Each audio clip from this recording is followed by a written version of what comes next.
না ভয় নেই মানে। তোমাকে শুধু চুল কাটতেছে, পাশ দিয়ে কাটবে, টাকু করবে না।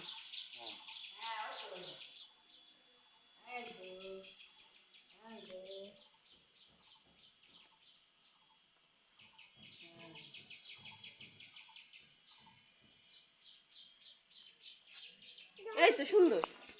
আরে গামছার উপরে করবে, তোমার উপরে পড়ছে না। আমরা তোমার গড়িটা দেখাও তো, লাইট জ্বলে নাকি?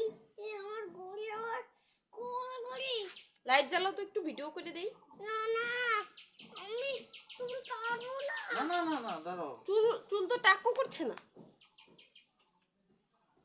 তুমি সাইজ করে দিচ্ছি, বিটার বাবা কেটে দিচ্ছে তো, সাইজ করে দিবেন। কিন্তু একটা টাক করে যাচ্ছ। না না, না না টাকু করে দিচ্ছে না। তো বাবা। আমি তো তোমার চুল কাটতে থাকি। হ্যাঁ আমারও চুল। এদিক তুমি তোমার বাবা চুল কেটে দিও এরপর এবার। তুমি আমার চুল কেটে দেবা, ঠিক আছে? এখনই তুমি তোমার বাবা চুল কেটে দিবে। এদিক তাকাও, আমার দিক তাকাও, সোজা হয়ে বসো। শোনো বাবা, ও এটা খুলে ফেলবা? আচ্ছা ঠিক আছে, তাহলে আমরা এটা আরে এটা খুললি তো গা চুলকাবে। এরপর বাবা আমার চুল কেটে দেবে। ছোট চুলি নেন, তোমাকে দেবো একটা, দাঁড়াও আমি তোমাকে একটা ছোট চুল